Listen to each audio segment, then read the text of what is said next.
Saddam Hussein's cousins tried to defect, but they were exterminated.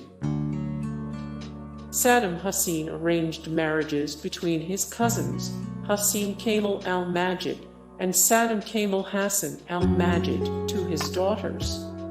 Hassan Kamal was responsible for taking the lives of many Shiite dissidents, while Saddam Kamal looked so much like his famous relative that he starred as Saddam in a 1980 film. The cousins weren't always obedient, though. In 1995, both Hassan Kamal and Saddam Kamal defected, left Iraq, and moved to Jordan. There they were granted safe asylum. The brothers shared many secrets about their former employment, claiming that torture was common, and explaining the weapons program. Eventually, though, they were pardoned, and they returned to Iraq. Not long after, Saddam's daughters divorced their respective husbands, and the Kamal brothers were exterminated. Ali Hassan al-Majid thought Saddam Hussein was too merciful. Ali Hassan al-Majid was, allegedly, even harsher than his cousin Saddam Hussein.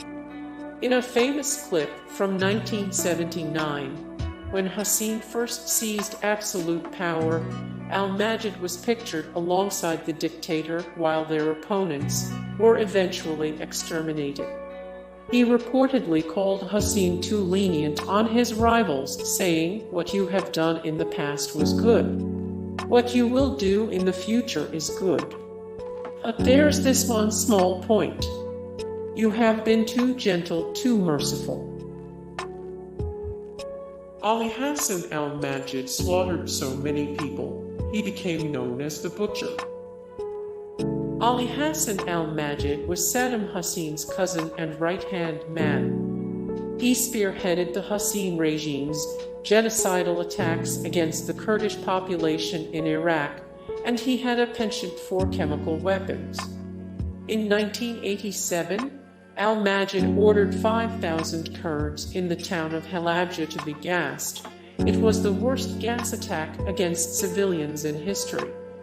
By 1988, he was responsible for ending the lives of 180,000 Kurds, and his initiatives got 1.5 million deported. As a result, the Kurds nicknamed him Chemical Ali and the Butcher of Kurdistan. Uday Hussein beat and slew his dad's bodyguard during Suzanne Mubarak's birthday party. In 1988, Uday Hussein went berserk at a party for Suzanne Mubarak, the wife of Egyptian President Hosni Mubarak.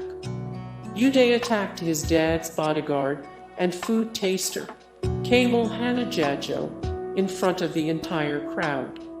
In the end, he clubbed the man until his life ended.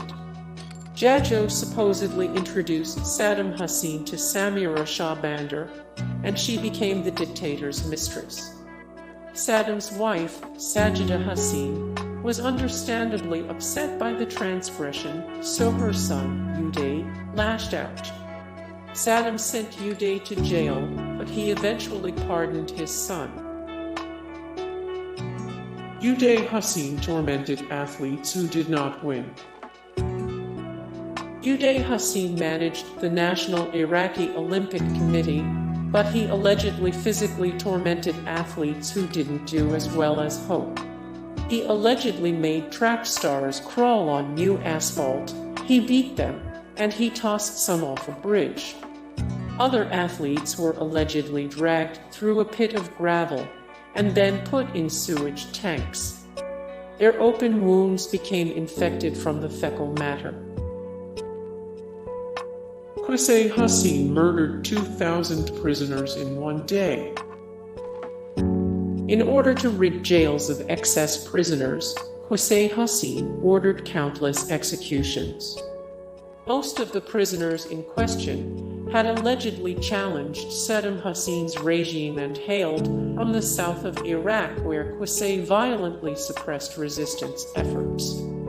In one day, He ordered the extermination of 2,000 inmates and buried the victims in numerically marked graves, refusing to return most bodies to their respective families. Uday Hassan allegedly took advantage of a 13-year-old girl. Uday Hassan allegedly took advantage of a 13-year-old girl. Hey guys, thank you so much for the support and likes and comments down below, and also thank you so much for watching, and I look forward to see you in the next video. Then take care, bye.